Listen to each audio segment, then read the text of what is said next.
Calling all good girls. Welcome back to the podcast bath. This is episode 3 already. If you're still here and you're enjoying the ride, thank you. Don't get off. Don't get off. Or get off as much as you can. Is what I would recommend to all women. Sorry.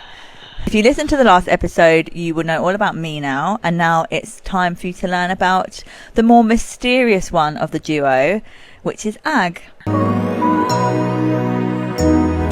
amazing. Everyone's been so welcoming. I feel so confident now. And before I was So, I think in most people's stories, school is a very pivotal time in people's lives, and I think I would like to know, and the people would like to know, what was your school experience like? I spent half of my childhood in Ipswich, pretty much, until I was 7. And in Ipswich, I was bullied. Classic. From day dot. Classic. I was extremely painfully shy. Scared to speak to anybody. Had friends. Yeah. I was just a stressed out child, basically. Yeah. So you got bullied in school, you said? Yeah, so I got bullied because I was sensitive. So I remember little boy dragged me down the school field by my neck from one side to the other. And then his friend was like, stop. And I was like, oh, this boy's my friend because he's defending me. And then I tried to speak to him and he was like, go away. The trauma that must have given you. Did it ever change in school for you? Or was that just your experience throughout your whole school It did. years? No, so it did change because I basically went to this small school in Ipswich. And then I moved schools when I was 7 and I moved to Wales. When I got to Wales... She was a cool new kid. With a cool different accent. And they were like, oh my God, I want to be your friend. And I finally had that space where I could be myself. It's funny that like the reason why you were liked so much in the new school was because you were different. Yeah. As opposed to like being disliked because you were so different. Like I think that's yeah. really interesting. Like, so it changed when you moved to your new school.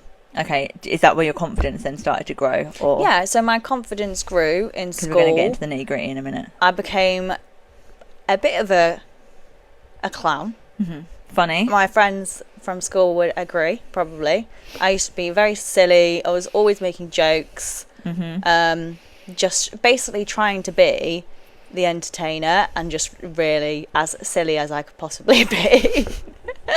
Why though? Why do you think he was? Because I like to watch people laugh. Yeah. I liked the attention of being laughed at. Did you? Yes. Being laughed with. Yeah, being laughed with. Yeah. Not laughed at. Not laughed at in a bad way. No. In secondary school, did you know what you wanted to do when you grew up? Like, did you know what kind of career you wanted to go down? Was you confident in that route at all of what you wanted to be, where you wanted to go? Because what people don't know about you is that you've actually been around. And not in the way that people Yeah, I've been around. She's been around. But you've travelled, haven't you? You haven't actually always lived in the UK. Yeah, I lived in Germany. Okay, so how did that happen then? So did you always know what you wanted to do when you grew up? I always knew that I wanted my own business and I wanted to be an entrepreneur, but in the sense that I liked the idea of being an entrepreneur, having my own business, not really knowing what that was or what business I wanted to do.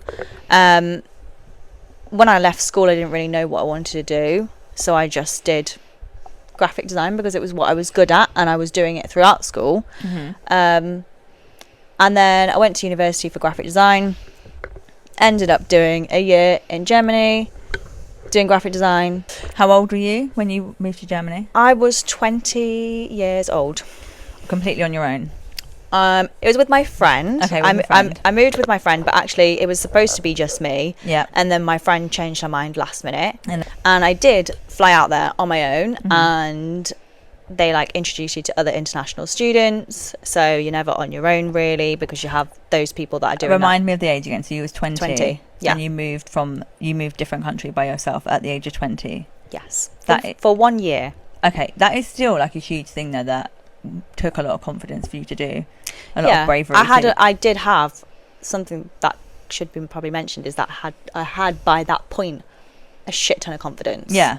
self-belief and yeah, because that's not something that everybody can do. Even if they wanted to move to Germany, having the confidence to get on a plane by yourself and move to Germany. At that point in university and pretty much from puberty onwards, I had loads of confidence. I thought I was great. I really did. She is. And I thought I can achieve any goal that I want to achieve.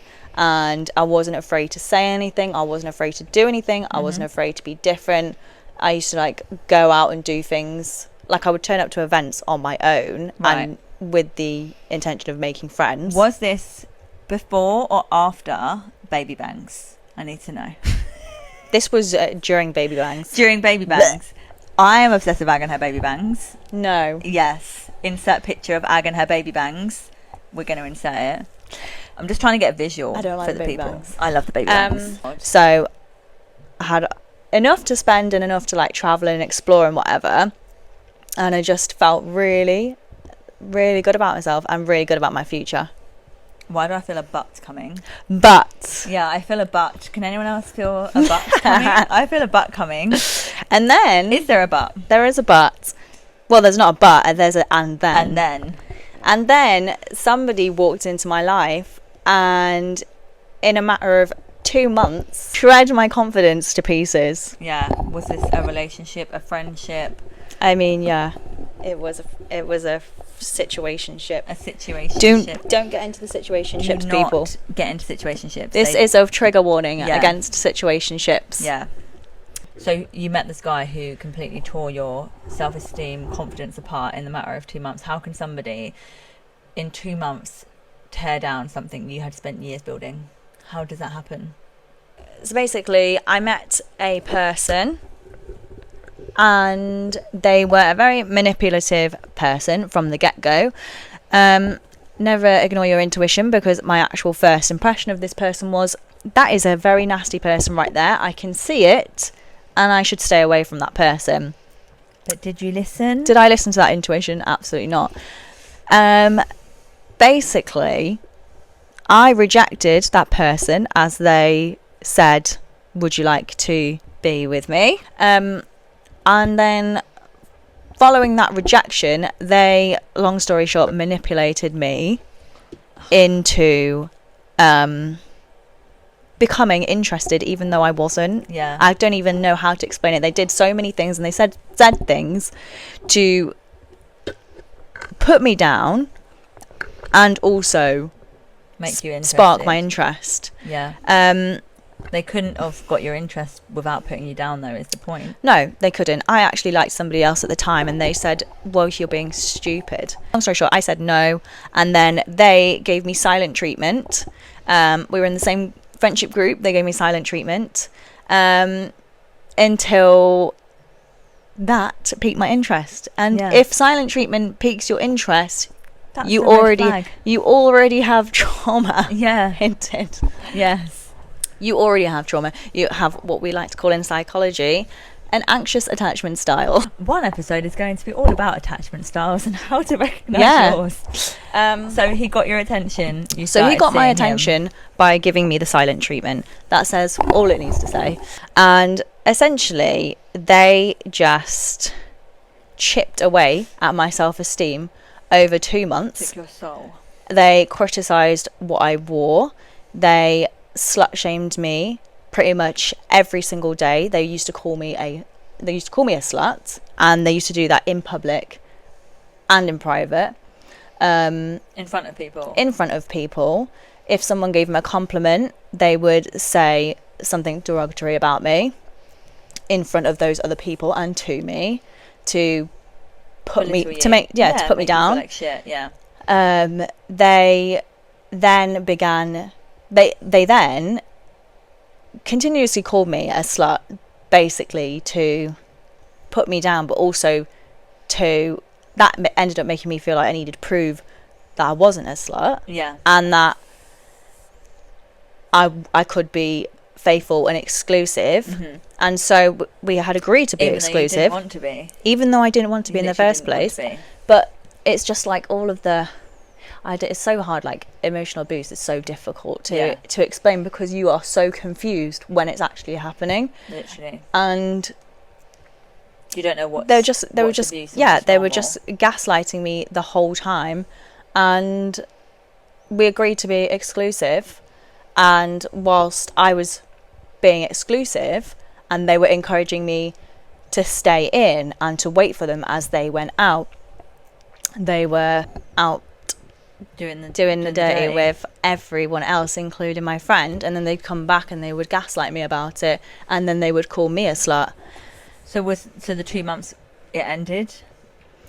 So after 2 months, I was basically so confused, had no confidence, because that confusion of like somebody lying to your face all the time and then you being completely like, are they're saying they're telling the truth but they're not there, and then they're making me feel like shit. It's emotional abuse. Yeah. And I was aware that everybody knew something that apart from me, and I knew something was going on. People started treating me differently. People started ignoring me, giving me funny looks. People that I thought were my friends were ignoring me. Awful though, isn't it? And it just makes me think that they were like spinning this idea about me Yeah. while they went out doing whatever they wanted, and then telling me that I was a slut, and then basically telling me to behave myself and accusing me of doing things. So you was confident going there. Yeah. Had it shattered. And then, so after those 2 months, I was completely absolute shell of myself. I had become what they wanted me to be to stop other people from having access to me. Mm-hmm. And they were off doing whatever they wanted with other people. And then I actually did stop it without knowing that they'd been going around sleeping with all of these other people. Not only was he disrespecting your mental state, he was disrespecting your health as well, and like how you were. Yeah. Your health. He did not give a shit about. No, he didn't give a shit about any me. of that. No, he didn't give a shit about me. And it just shows how quickly how you can, if you said that your self-esteem wasn't built on anything substantial, it was built on how other people saw you. Yeah. It just proves how quickly that can be and he was chipping at that. And what ultimately lost my confidence was that isolation that he had created. I still had my friends, but I felt completely mentally isolated from everybody, and I had been receiving so much rejection from people around me because they knew things that I didn't. Yeah. And also because of the way he was treating me. Finally I ended things with him, and then I found out after. So you left that, and then you found out all of the other information, all of the nitty-gritty stuff. So, but it was, even though I was a complete shell of myself when I actually ended things, it was realizing after that everybody who I'd thought had been my friend had known something and kept it from me. After that, I was in Germany for 6 months, and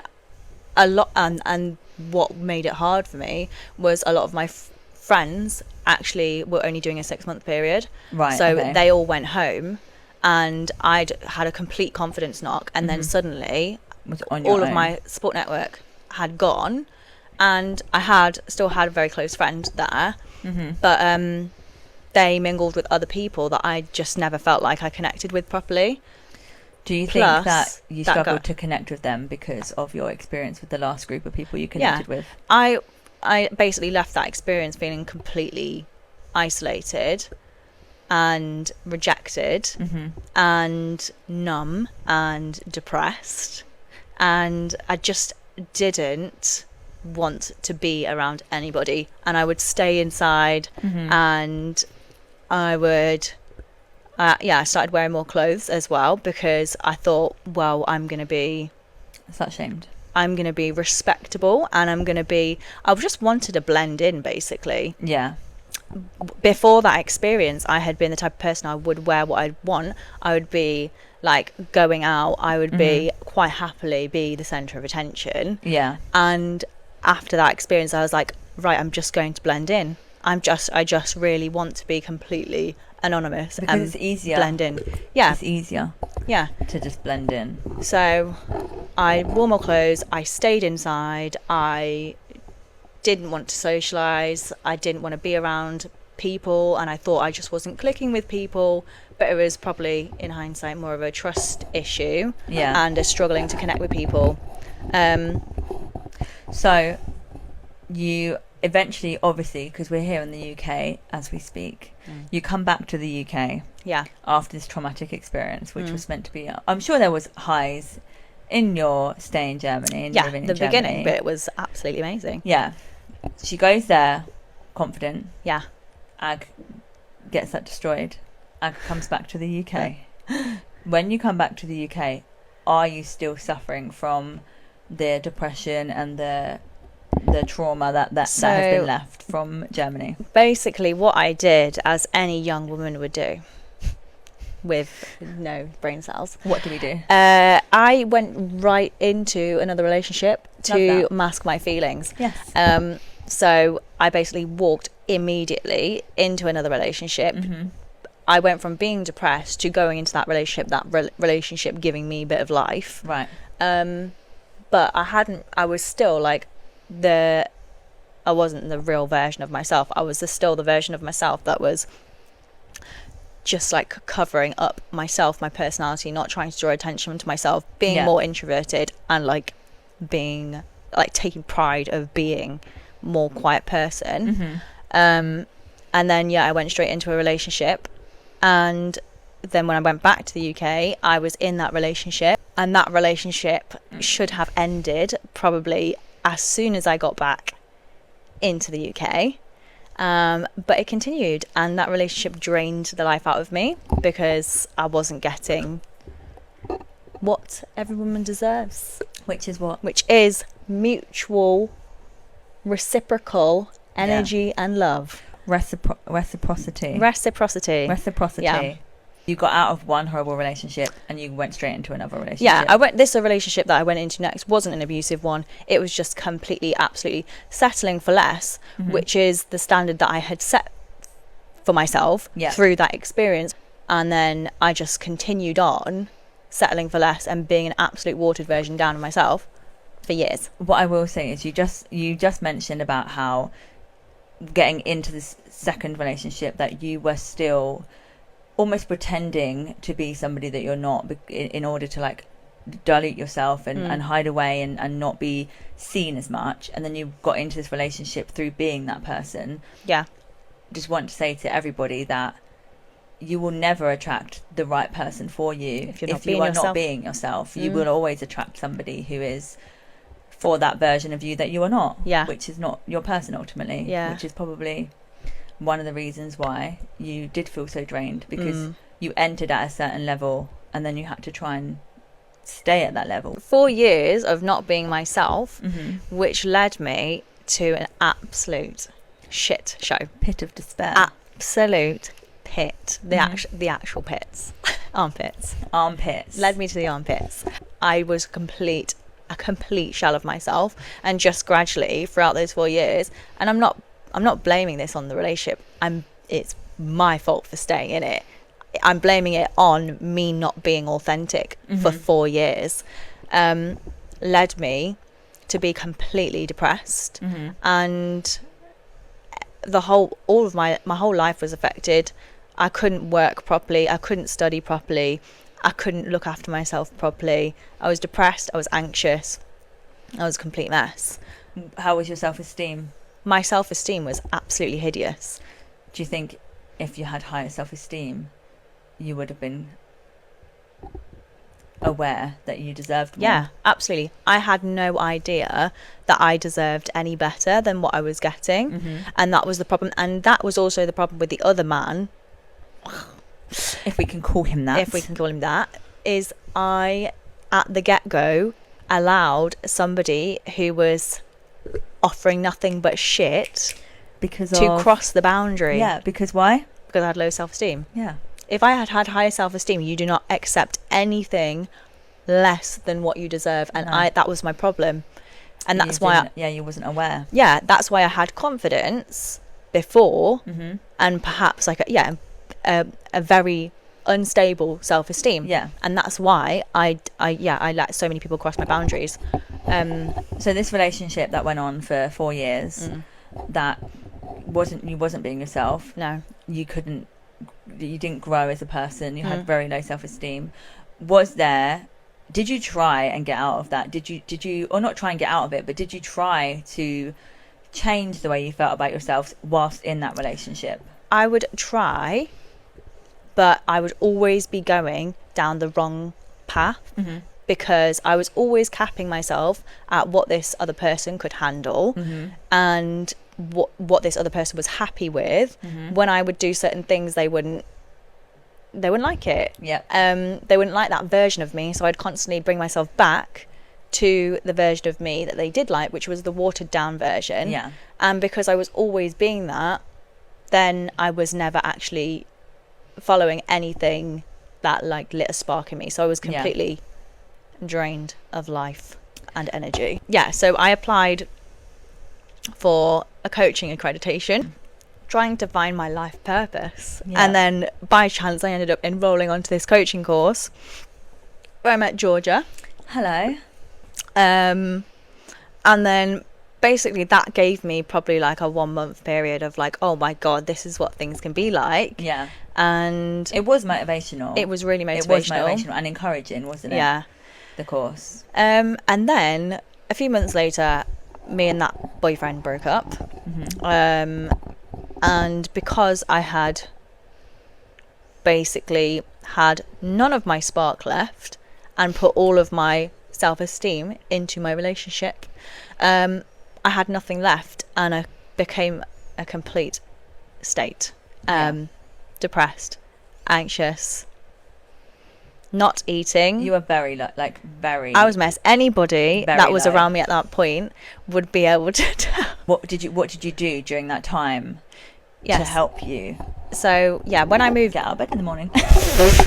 Nothing. I was on my absolute last. I had no other place to go apart from the place that nobody wants to go early, and then I just thought to myself, I literally can't do this. I'm gonna give it one last go. And I just decided I tried to think, what is it that's keeping me in this shit spot, and it was the fear that nothing would ever change. So I needed to see proof that my actions were going to lead to change. So I started doing like a video diary every single day, and then basically would watch the videos explaining what had happened that day and compare from the day before and from the week before to see how much had changed within those time points, to prove to myself that things do change and do get better when you put your intention and mind to it. And basically everything got gradually better from there. But I basically went to a point of not being able to leave the house, not being able to go to the supermarket because I was too scared, not being able to go and see my friends because I was too scared, to having to train myself to do all those things again. So I know you've said that things got better. So it takes a certain, what was the moment you decided, I have to try and get out of this? Why didn't you just listen to your intrusive thoughts like some people do? Because I've always had the ambition to be an entrepreneur and to really make something of myself and to do something big, and that was the one thing that I believed in. Like, I believe that I can make something great. So there was still something little so that was my tiny little spark. And I was like, I can't not at least try. I can't live a life and not have achieved that. So you tried. I had to try. I absolutely had to try. And then so from these video vlogs that you did, when did you, so you saw improvements after a couple of weeks. When did it really change? What was because you're sitting here now and nobody would think anything, any of that. Not one person would think that you've gone through that because of who you are today and how funny and happy and... Am I funny? You are. She's quite funny. I'll give her that. But you're you're a very light person to be around. I always call her, she's like my angel, because I literally see like this white light around her. So you wouldn't think that she's come from such like dark places. Yeah. So what was that brought your spark fully back? What brought my spark fully back was, honestly, when you go to the depths of hell, that everything looks great after. Right. So that helped, and I was literally like, I don't give a shit anymore. Okay. I don't give a shit.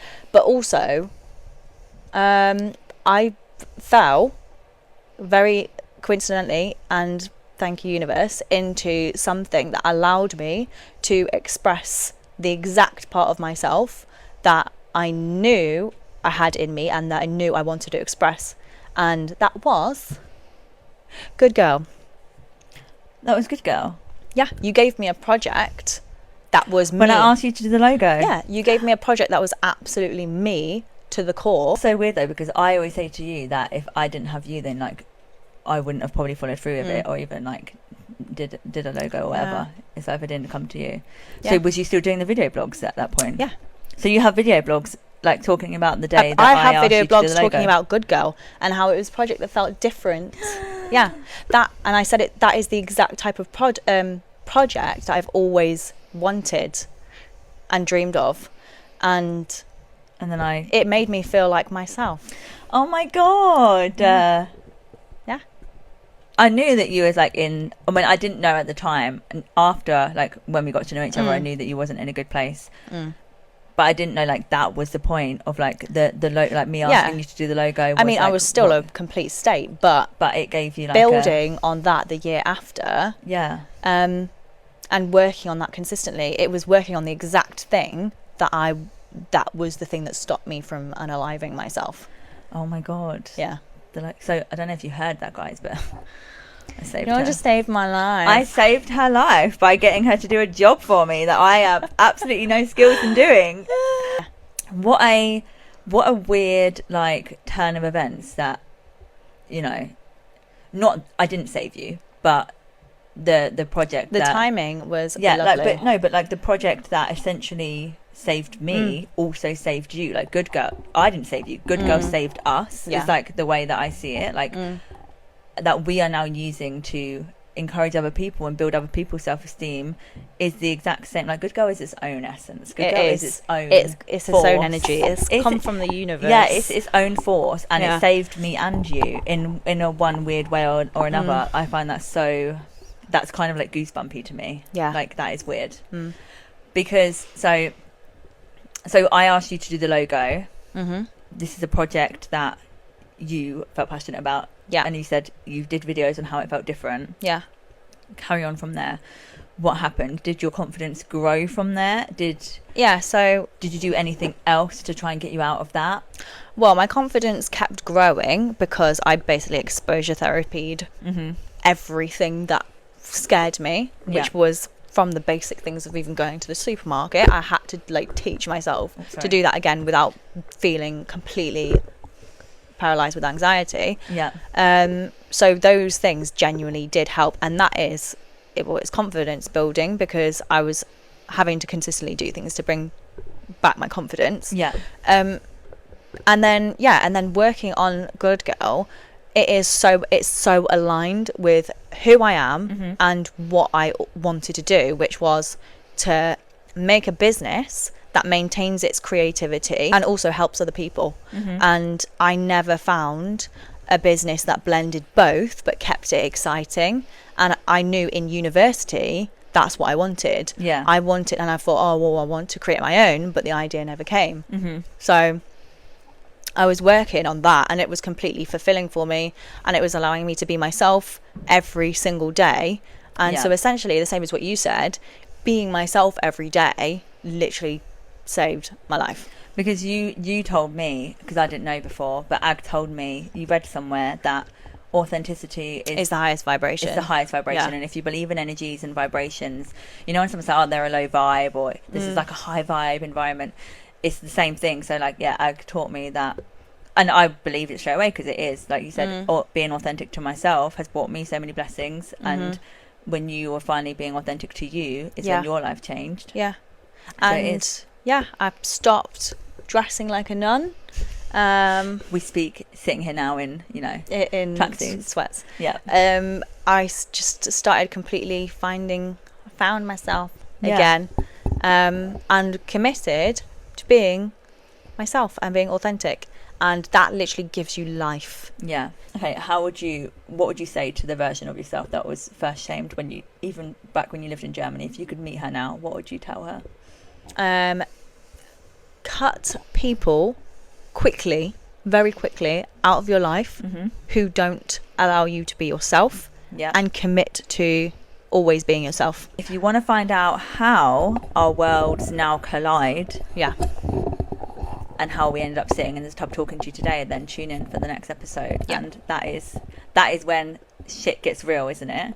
That is when shit gets real. If you have enjoyed this episode, please like, follow, subscribe on all of our platforms. You can find us at It's a Good Girl Thing. And don't forget to stay sexy.